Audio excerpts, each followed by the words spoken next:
Hi there, I'm Peter Batt, and I'm talking about climate change again, and that's because this issue is not going to go away, and we can see from weather events around the world, particularly in America at the moment, that climate change is now, the effects of climate change are really starting to kick in. So, I was interested in an event in London on Friday the 23rd of November. This was held by the European Public Real Estate Association. They represent large companies that have large property portfolios along with investors and others.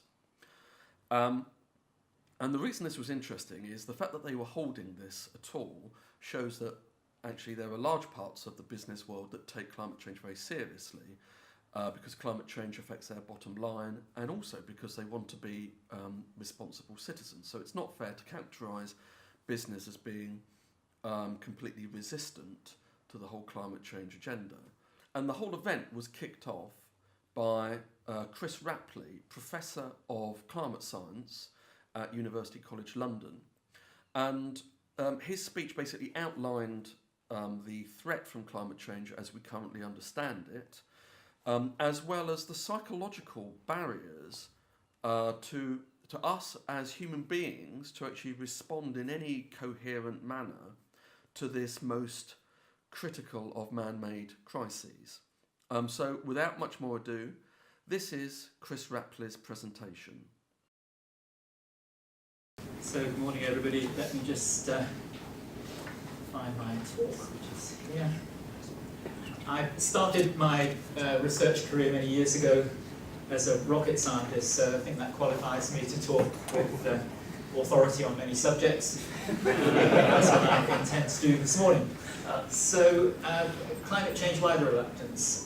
For the last 6-7 years I've been back at University College London working with neuroscientists and psychosociologists and marketeers and narrative specialists, trying to explore why it is that this subject, which I think is central to much of your thinking here, otherwise you wouldn't be here, is so polarizing and so difficult to address, it seems, in society at large.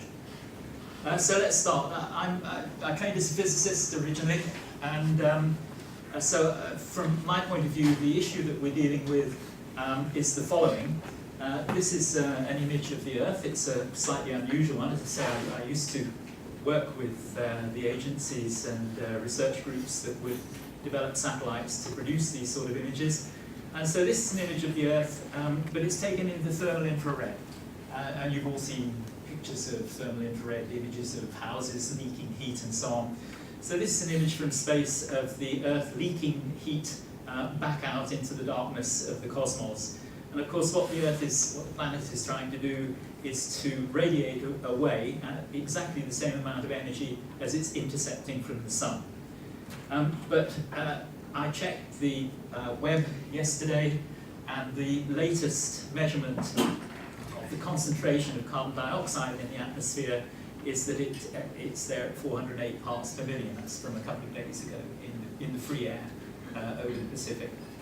Some of you may know that the carbon dioxide content of the atmosphere varies as we go through ice age cycles, and the natural cycle takes us from about 180 parts per million in the ice age, the cold phase, to about 280 parts per million in the warm phase, the interglacial, which is what we're in now. So that's where it was until we discovered that we could use fossil fuels to generate energy and literally power the construction and operation of the modern world. And so in 100 years or so, we've pushed that concentration up from 280 parts per million to now 408 parts per million. So we're the first human beings to breathe that amount of carbon dioxide in the free atmosphere.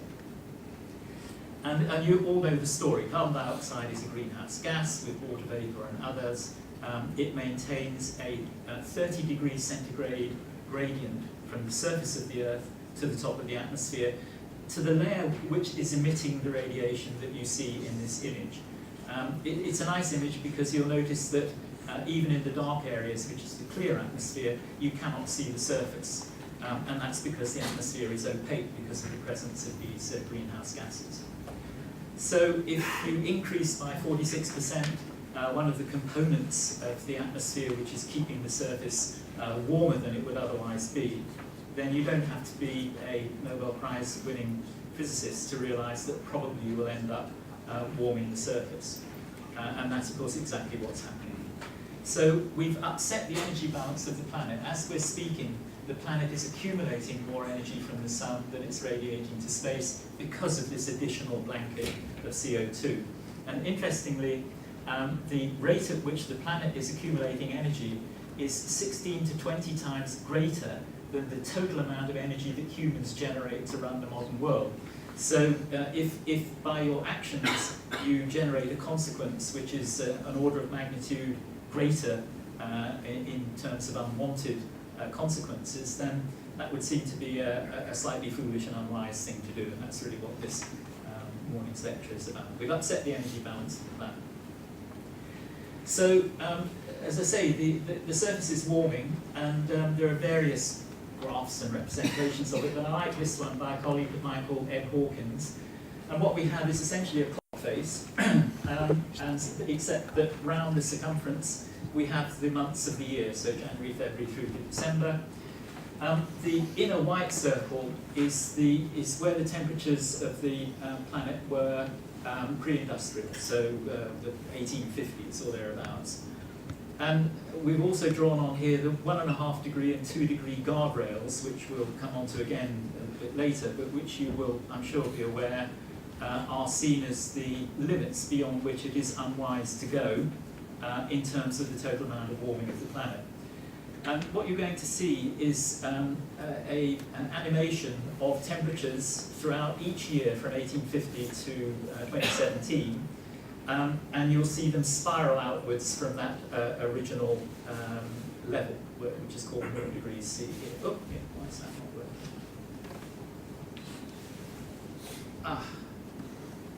working? Okay. Right, we had some problems this morning with my computer, and it looks, there we go, it is working, excellent, good, good, good.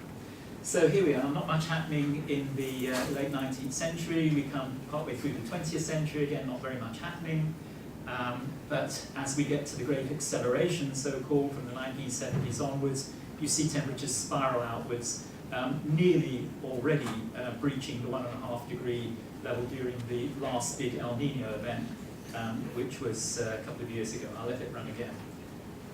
So this is quite a nice demonstration of what's been happening. You know, people argue about you will find climate contrarians say, well, it's some natural cycle, the world hasn't warmed, but this, I think, rather neatly demonstrates that it has, and dramatically so. And of course, that's just the average across the planet. This map shows 2006 to 2015 relative to that original pre-industrial. And you'll see that the warming has been quite patchy across the planet, but by and large it is amplified, particularly in the Arctic region, where we've seen as much as 3 degrees of warming. And so the average is only about 1 degree, but there are areas that have warmed much more. And this, it's important that these small shifts have a very big impact on the extremes. So the average may only shift a little, but it will have a big impact on reducing the number of extreme cold events and increasing the number of extreme warm events. So this little animation shows this rather nicely. You'll see the average shift, and you see that the area under the curve of extreme heat, and indeed the tail of the distribution, shift rather dramatically, even though the shift in the mean is rather small. I'll go back and do it again. So you see that the number of extreme heat events is amplified disproportionately compared with the shift in the mean. It's just it's something that, whether it's mean sea level rise and extreme flooding events or temperature, this is always true. And so in 2003, we had a particularly extreme heat wave that ranged across Europe, was particularly impacted France. There were the medics call euphemistically, there was a harvest of 70,000 additional deaths. Obviously, these people would have died at some point, but there was a spike in deaths due to the extreme heat, particularly in buildings, even in the hospitals. And what's interesting is that this is the area that was shown in that map. This is some modelling work that was done by a colleague of mine at the Met Office, called Peter Stott, and it shows temperatures running through last century up to 2003. You see the unusual spike there for that few months in the summer. So that's the level that it reached there. But the projections, and I fully point out that these are worst case projections, but we need to look at those. The projections for the future show that this is what could be coming down the street. And what you see is that in 2045, if these projections are fulfilled, then what happened in 2003 will be an average summer period. And in 2065, it will be an unusually cool summer. Now, these are rather extreme projections, so the actuality may be half this, but that doesn't change the nature of the story. It simply delays the time when this will become true. So extreme heat is certainly one of the issues that we have to take very seriously when we're looking at the future of the climate change that we've committed to and that is coming down the pipeline towards us. So we have this imbalance in the energy. Where does the energy go? Well, 70% of the surface of the planet is covered by ocean, and the ocean is dark compared with the land. So it should be no surprise that 94% of this energy imbalance is disappearing into the ocean. We don't live in the ocean. The ocean has a high heat capacity, so as you put enormous amounts of energy into it, the temperatures don't change as much as would be the case with the atmosphere. And so most of the heat is disappearing into a part of the planet that we're not directly familiar with or aware of. The remaining 6% is shared more or less equally between the land, the atmosphere, and the ice.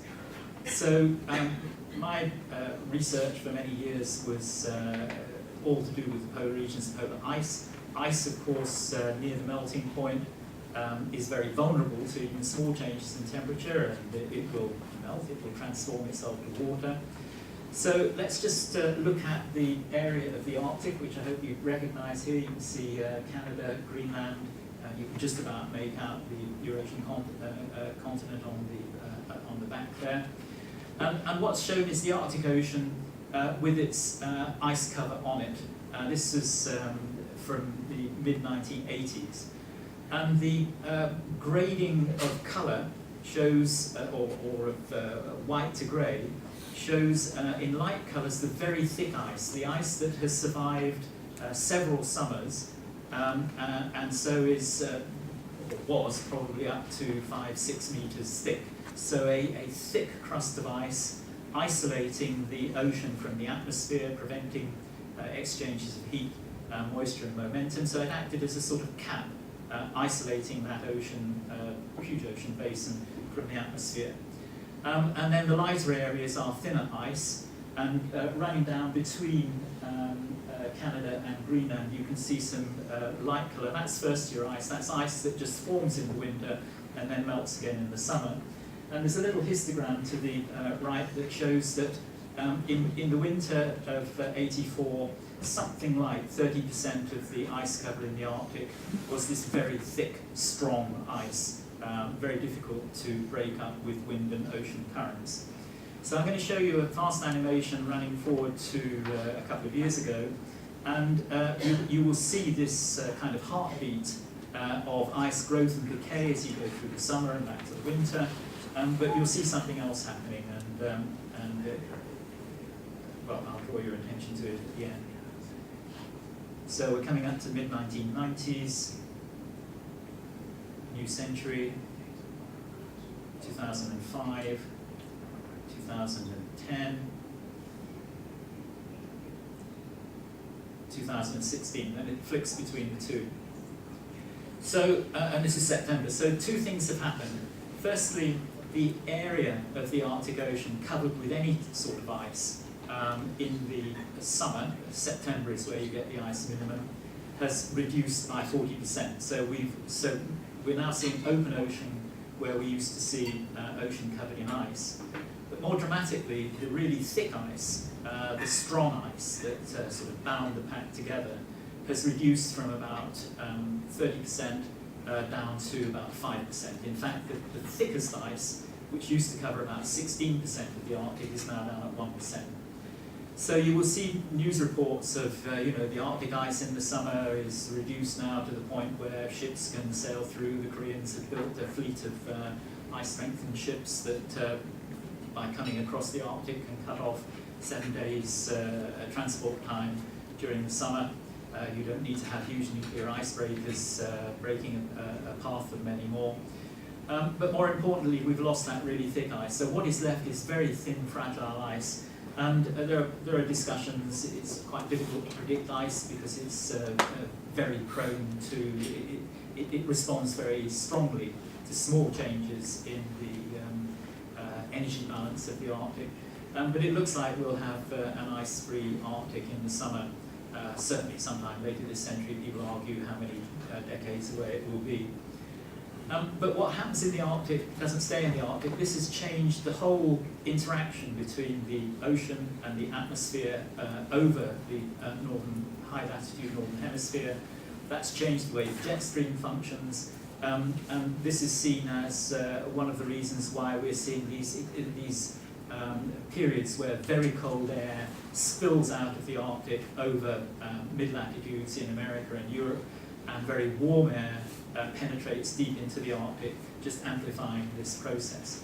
So we're seeing very major changes in the way that the ocean and atmosphere function north of us, which are having direct consequences on the extreme weather that we experience in mid-latitudes.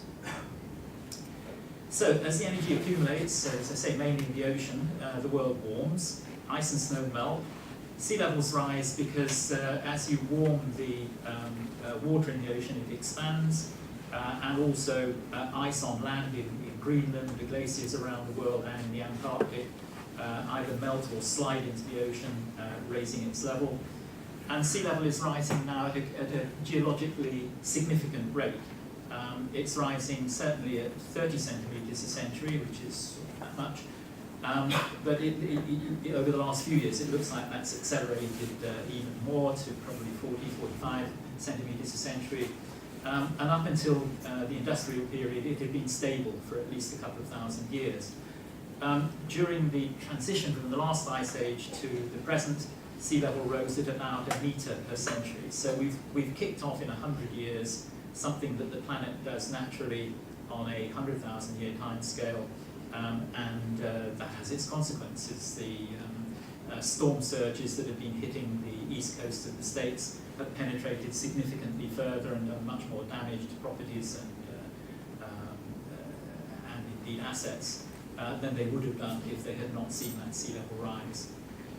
Because the temperature gradient, as you saw in that map showing that the high latitudes have warmed more than the equator, that change in the temperature difference means that the thermodynamics, the driving forces of ocean and atmosphere circulation patterns are changing. A warmer atmosphere carries more water, 7% for each degree centigrade, so you get more intense rainfall when it does rain, and you also get more drying because the atmosphere can suck more moisture out of the soil, so you get changes in agriculture and so on as a consequence. Extreme weather events increase. You saw a little sliding demonstration of that. Ecosystems respond, and both marine and terrestrial ecosystems are responding very strongly. Food and water supplies are affected. Infrastructure is damaged or requires upgrading to make it more resilient. Economic and political stability are affected, and people and species are impacted. And this isn't a linear set of consequences. These consequences all interact with each other in complicated ways, and so quite difficult to predict and follow.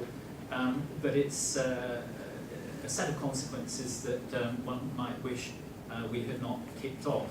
And just to illustrate with a few images, these some frames: fires in Portugal, Hurricane Ophelia in Ireland, fires in California, and then the floods in Cumbria from a couple of years ago. what this illustrates is that we are imperfectly adapted even to the climate system that we inherited, because it's shifting slowly, but these events were always feasible under the system that we inherited. You see that I think it's 10,000 properties were destroyed in California in the fires just recently. There are still large numbers of homeless people who've lost everything. So the planet is indifferent to the human consequences, and it will strike anywhere.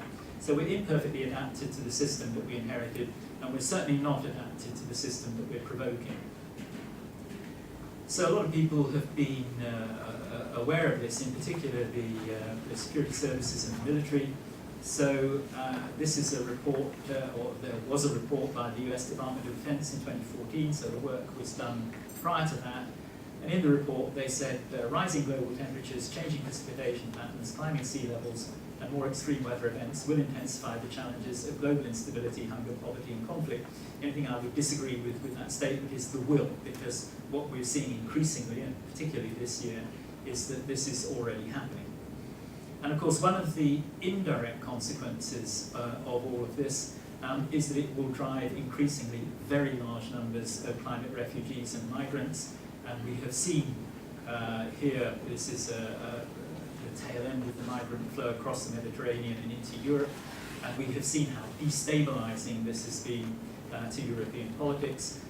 It's well understood that a major factor in the what I will call catastrophic Brexit situation is that it was driven by a fear of foreigners and a fear of free movement.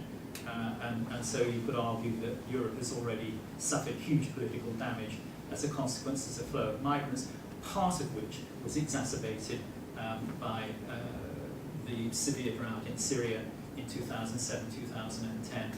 But this is nothing to what we will see in future. So it's a threat multiplier.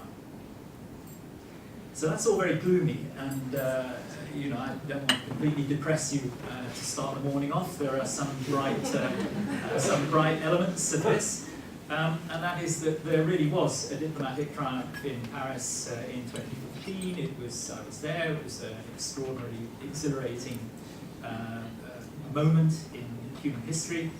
It's a pity that it took 30 years to get to it, because we've known, us climate scientists have known that you know, what was going on. We predicted all of this years ago. The only thing that surprised us is that things have happened rather more quickly than we expected. But finally, 195 nations agree that there is a problem that needs to be dealt with. And so rather than arguing about whether the nations of the world should do something, they agreed that they would do something. And so the discussion now is about what that should be. So two key results emerged from Paris. One is a common goal to hold temperatures to well below 2 degrees relative to pre-industrial, and to pursue efforts to limit the temperature increase to 1.5 degrees. So you saw those guardrails on that earlier graph.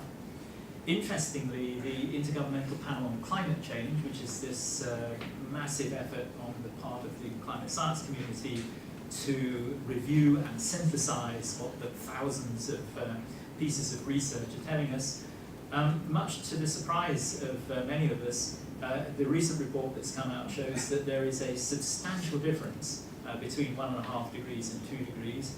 It makes a difference of probably 10 centimeters in sea level rise in the long run, and far reduces or significantly reduces impacts and costs. So that 1.5 degrees, which was rather a surprise outcome of Paris, turns out to be quite important. But it's all very well having a goal, but you need to have a plan. And so the collective plan is to cut anthropogenic emissions and to achieve a balance with removals by sinks in the second half of the 21st century. And indeed, the nations of the world put on the table a series of voluntary plans, individual nation attempts to reduce their emissions, and we'll come back to that in a minute.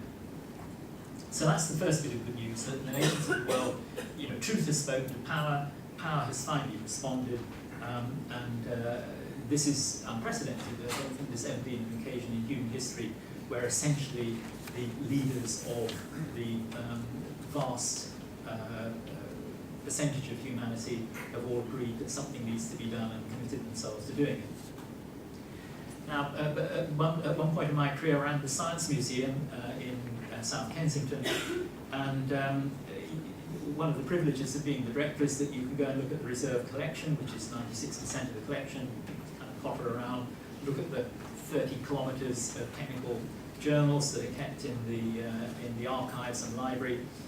And you soon come to the conclusion that on an otherwise finite planet, human ingenuity genuinely is unbounded. You know, that small percentage of humanity who think of things and create things and generate the kind of technology that we've come to more or less take for granted in the modern world, they're hugely productive.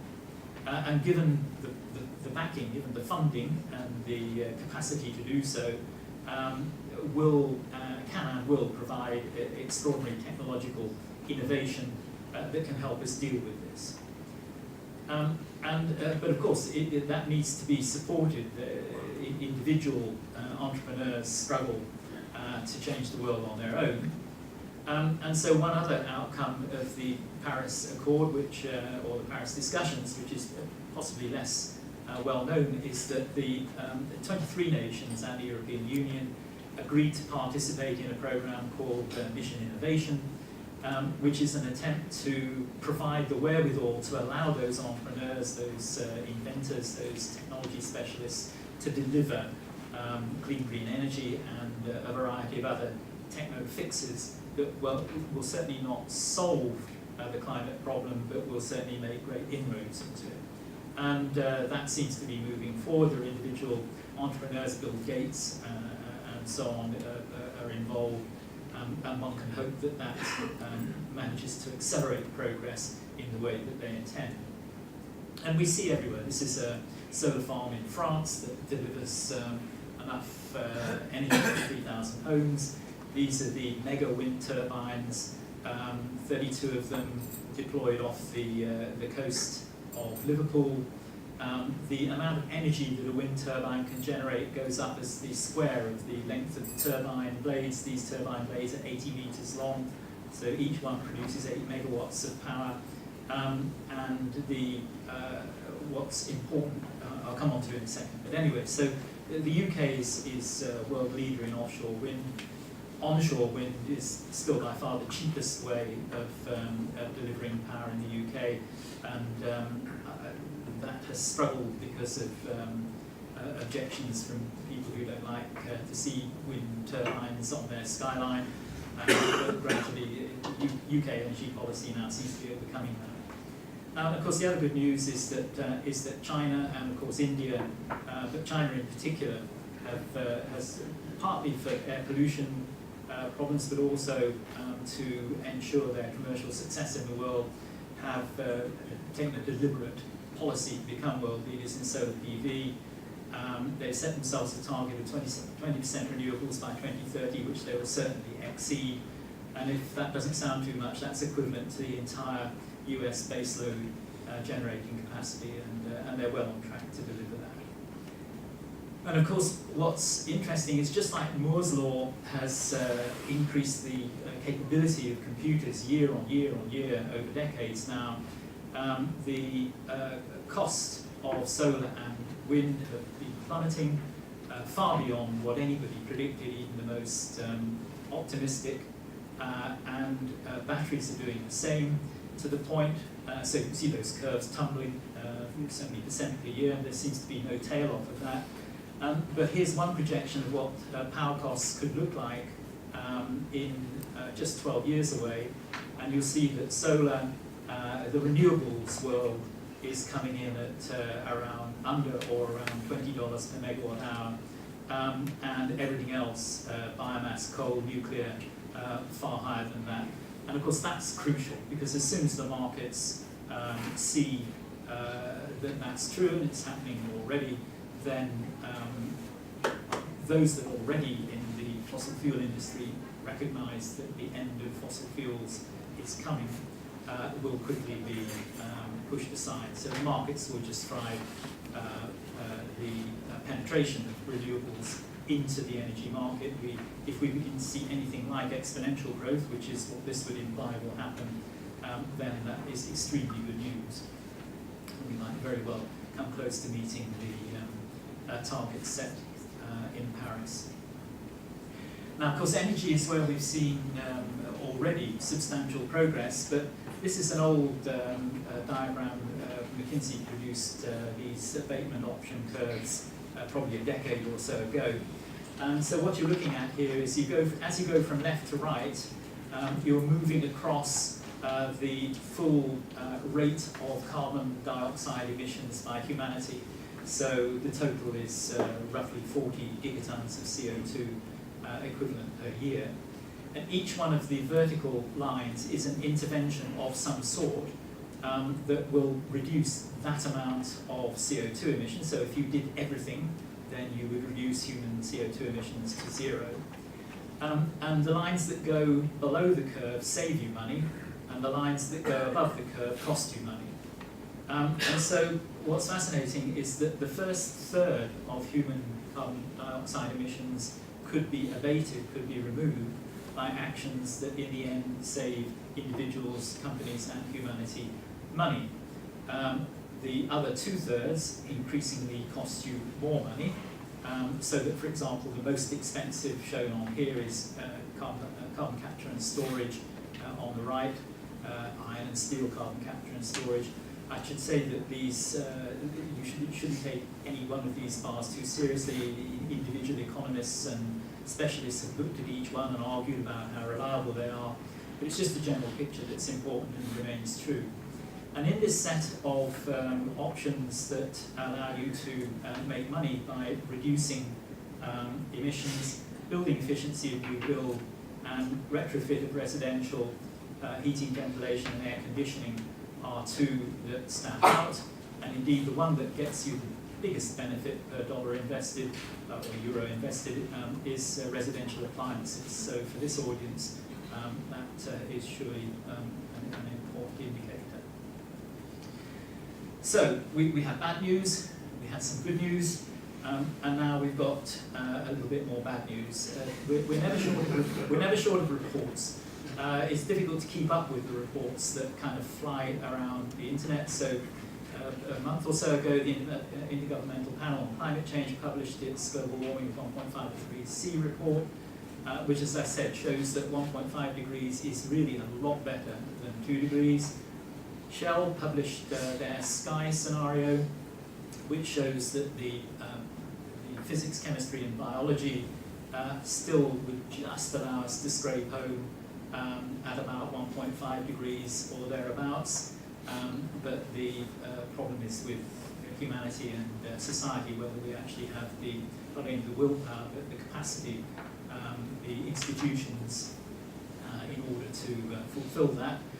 And then another report came out from the UK's climate expert panel that advises, the independent panel that advises the government on the Climate Change Act and our carbon trajectories. And these two say we are perilously close to running out of time. We've been saying that for 30 years, but it's really true now. If we really don't accelerate the scale and pace of intervention, then the 1.5 degrees is slipping away from us. And just to illustrate that, the target 1.5 degrees is shown in green on this thermometer. The Paris pledges so far only get us to about 3 degrees, or if the US really does pull out, 3.5. If we continue with business as usual, then we're getting towards 4 degrees by 2100. So we're way off where we need to be, and we need a sense of real urgency on everybody's part to meet these targets.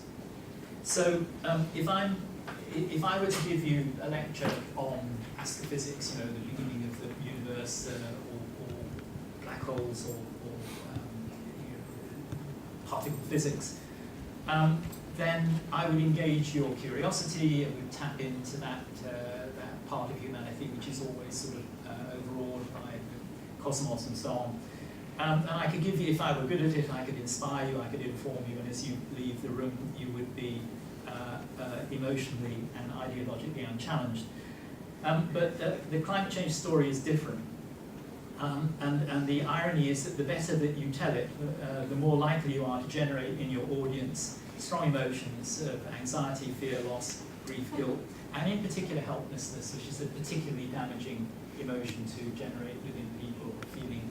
And the psychologists and psychiatrists tell you that if you do that, you generate a feeling of cognitive dissonance, a feeling of unhappiness, which is a very powerful force. It's as powerful as being very hungry or very thirsty. And so if, as mea culpa, I and many of my colleagues have done, we deliver the story well, and you probably felt it in some of those earlier parts of the talk, we generate that feeling of cognitive dissonance, that feeling of unhappiness, particularly if we don't offer any way of dealing with the helplessness. And so when the audience leaves the room, we have charged them up so that they're prey to anybody who offers a way of relieving that unhappy feeling by saying, it's a natural cycle, it's the sun, it's always happened, there's nothing you can do about it, don't believe him, he's just out for fame, fortune, and grants, and so on. And so that's the first lesson, that for anybody giving a talk, the first rule is understand your audience and understand what you're doing inside their heads. And unfortunately, the climate science community has tended not to do this very well. Not least because most natural scientists are extremely reluctant to step across a kind of red line that they see in front of them, which is the range where you begin to get into the realms of advocacy or activism, because scientists feel rightly that that can undermine their legitimacy and the belief that they're being genuinely impartial and weighing up all the evidence. So there are lots of reasons why the message that has gone out, particularly to the lay public, has generated these strong reactions. So that's one of the reasons why, if you may have experienced this yourself, if you're at a dinner party or a gathering and somebody says to you, what do you do? If you say, I'm a climate scientist, they tend to look the other way and say, oh, the broccoli looks nice, doesn't it? You know, it kind of kills the conversation. Nobody really wants to talk about this, because for everybody, climate scientists as well, there are very disturbing emotional reactions to this story, because none of us feel that we have a grip on it, and that's a very uncomfortable feeling. This is an animation of the daily air traffic in over the world. 3,500, 3,700 aeroplanes are in the sky as we speak. You see this animation run. This is the sort of daily traffic. And you know, all of us get on aeroplanes. I was saying to somebody earlier that I have a colleague, an Australian colleague, who once a year flies to Sydney. And in his public lectures, he shows a picture of the carousel in Sydney Airport with his 23-kilogram suitcase on it. And the question he asks is, how many additional 23-kilogram suitcases should I pick up to carry away the CO2, carbon dioxide, that I am responsible for in this flight from London to Sydney? Anybody got any ideas? Well, it's 126. So he shows a picture of the carousel with 126 suitcases on it, 127 his clothes as well. He says, that's my share. There are 400 other people on the aeroplane. Even to fly to Paris and back, it's 2.5 suitcases of CO2. So we all do this. And you know, you visit your conscience, you interrogate, you know, should I really do this flight? Is the net benefit? And so on. And often we just sort of go, do you know, I feel like going on this flight anyway. We all suffer from this, you know. And one of the problems of this issue is that it mustn't become a tyranny. We mustn't all start looking at each other and finger pointing, because we're all in this carbon-intensive world. It was completely unwitting. It's made us all prosperous in ways that humanity has never experienced before. But now we know that there's a downside. And so it not only makes us unhappy because it makes us feel anxious and helpless, but it makes us feel guilty. It threatens deeply established practice and cherished lifestyle. It's really interesting. Talk to young people at the university, and of course they're very motivated to deal with this. And then suddenly you hit a red line because they say, oh yeah, we're going to Reykjavik for a big booze up this weekend. And you sort of say, really? And they say, don't you touch that. I deserve that, and I've been working very hard. So it threatens deeply established practices and cherished lifestyles. So that's the second reason why it collides with humanity. But the third reason is much deeper and more profound and has proved to be probably the most difficult. And that is that by and large humanity tends to divide into two broad groups. I know you can argue about this. I've used the US Democrat and Republican symbols here for reasons that are just random. But if you are a rugged individualist who values your right to own an assault rifle and you have a particular package of beliefs, it so happens that for reasons that are historical and interesting, that you can see that because regulation threatens neoliberalism, and neoliberalism tends to be more associated with republicanism and right-wingism than it does with the Democrats, although the distinction is complex.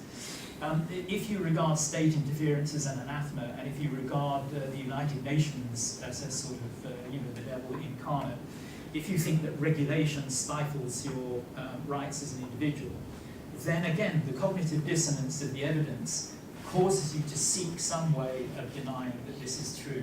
And so if somebody tells you it's a huge hoax perpetrated either by the Chinese to wreck the American economy or by scientists because they want fame and fortune, then you're very susceptible to believing that. If, on the other hand, you're somebody whose worldview and deep values, the things that are deep inside you, the same sort of thing that divides people in the UK on Brexit, if your deep values are set in a different direction, where you see that if you're interested in community, if you're interested in protecting the environment, if you value the environment and see yourself as having stewardship of it, a responsibility for it, rather than dominion over it, and we can talk a lot about how religions play into this thinking, then you will tend to see this as a threat.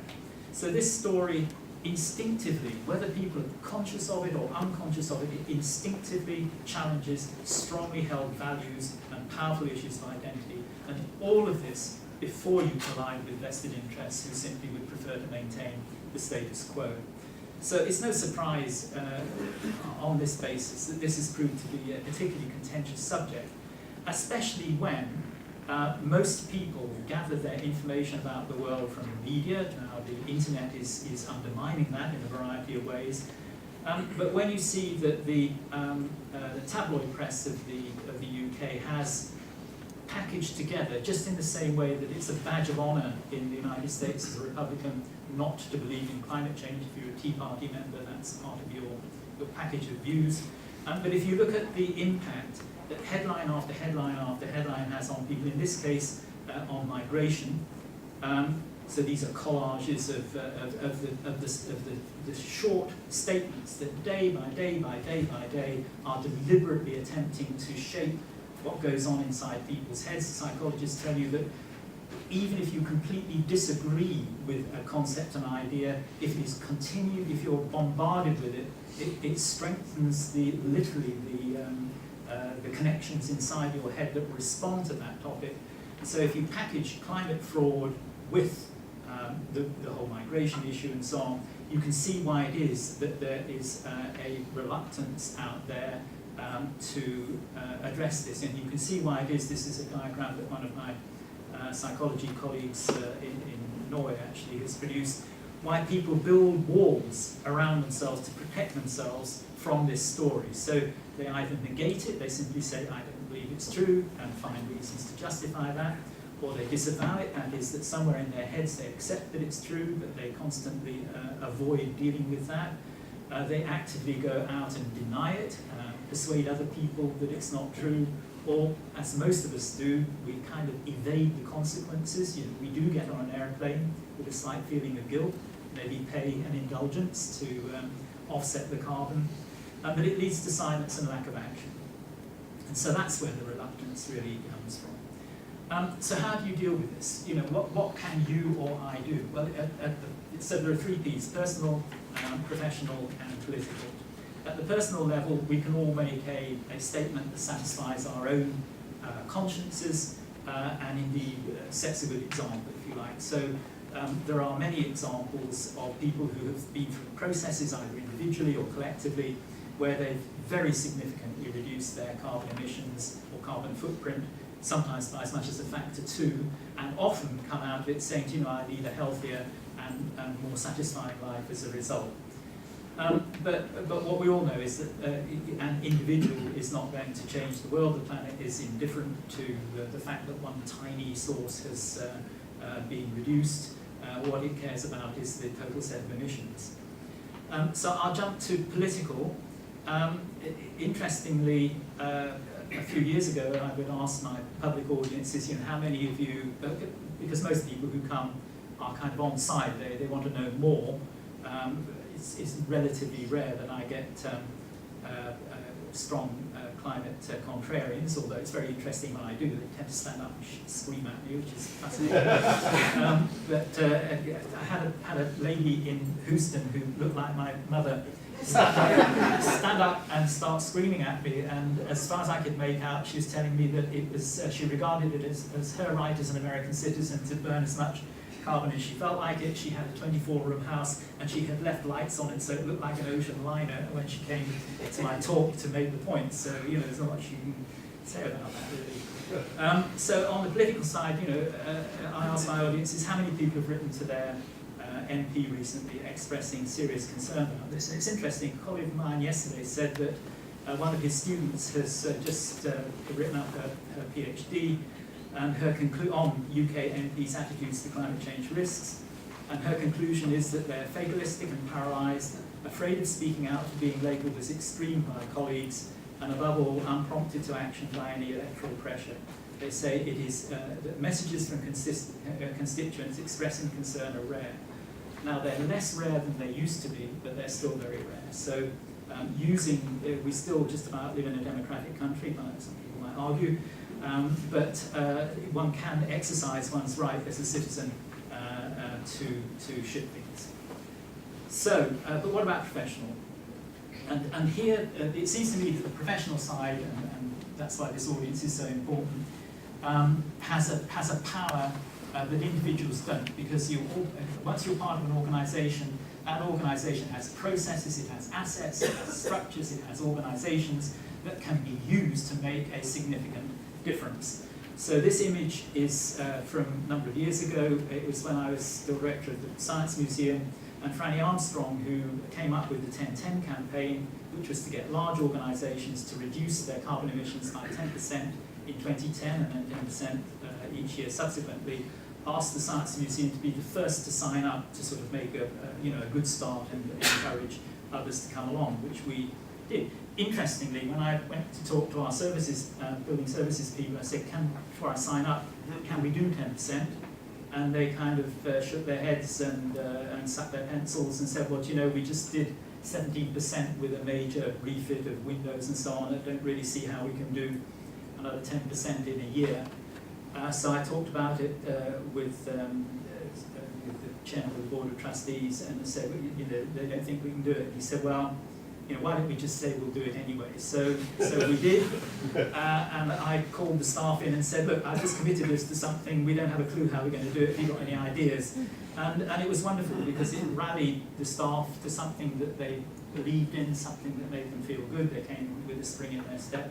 I think we did 22% or something that year, which was not least by putting in a lot of solar at the old airfield that we own, or that the museum owns for its reserve collection, which is now pumping out huge amounts of electricity into the national grid. So that was a good story. You've all heard of the Marks and Spencer's Plan A. I heard Carmel McKay years ago give a fascinating talk where she explained that they persuaded the board to do something on the basis that Marks and Spencer sells, I think, 10,000 products, you know, from sweaters to pies. And they have, each has a supply chain of up to 10 threads spreading globally. So at the time they were feeling floods in, Bangkok, and heat waves elsewhere, and potato crop failures in Russia and so on. So the board was, and indeed the finance director, were easily persuaded that they should do an exercise to look at their vulnerability, their existing vulnerabilities, and see ways of making themselves more resilient. And then, of course, it was sensible to say, and while we're at it, maybe we should look at what's coming down the road over the next 10 or 20 years. And fascinatingly, they and others who were doing similar exercises said when we began to look forward, and see how all the cost curves and threats began to tip upwards, sometimes exponentially. What had started out as an adaptation and resilience exercise turned back into a mitigation exercise. They're basically saying, do you know what, it would really be better not to go there if we can possibly avoid it. And then finally, and I should stop, I chair a thing called the London Climate Change Partnership. This is a partnership of the organisations that you might say are the kind of metabolism of London, everything from Transport for London through to the boroughs and the GLA, Lloyd's, the finance industry, the theatre and museums, the Met Office, Thames Water, and so on. If we just take the issue of the London floodplain, 1.25 million residents, 250 billion pounds worth of property value, and then you can read the rest. 35 tube stations, 51 railway stations. It only takes one overtopping of the embankment to wreck and damage that stuff. And so a huge effort was put in by the Environment Agency to generate their Thames Estuary 2100 plan, which, if up to £10 billion worth is spent, I think can be relied upon to protect the London floodplain up until 2100. We might come back to that. And what was fascinating about this, and what set it apart from previous attempts on these sort of large-scale projects, was that the people running it recognised that there would always be irreducible scientific uncertainties. Scientific uncertainty, you know, the fact that you don't quite know what the level of sea level rise will be in 20 years' time, can cause paralysis, where people are saying, well, you know, let's wait another couple of years and maybe the scientists will come forward with something a little bit more precise. I actually ran an international program some years ago that started off with the tagline. It was a global change program. The tagline was reducing uncertainties. When I took it over after 10 years, we did a review and we quietly dropped the reducing uncertainties because we'd learned a lot, and we'd learned that things were a lot more complicated than people had originally thought, and actually the uncertainties went up. So what the people with the Thames Estuary 2100 plan is they took an adaptive pathways approach. They said, look, we're never going to know exactly what we're confronted with. So let's have lots of options that we have thought through, costed, planned out, and they're ready. And then let's wait until there are critical moments where we have to make a decision. We make the best decision we can at that moment, but we ensure that we are flexible, nimble, and fleet of foot, so that if we have been too optimistic, we can deal with it. If we've been too pessimistic, well, that probably doesn't matter because it would be a good investment for the future anyway. And this is about the best you can do in terms of optimizing cost benefit on these huge, very expensive projects. So this shows a pathway through where you can deal with 1 meter of sea level rise, or 2 meters, or 3 meters, or 4 meters, by mixing and matching and making choices from this pre-considered and planned set of options. And indeed, New York and Rotterdam and others saw this and thought this is a really brilliant way of addressing these issues that confront us. A similar approach is being taken now to heat risk in London, and we're trying to roll out this adaptive pathways approach across a number of other difficult issues. So that's it. You know, really, for the rest of the morning, or at least the rest of this session, it's kind of over to you. And thank you very much for listening.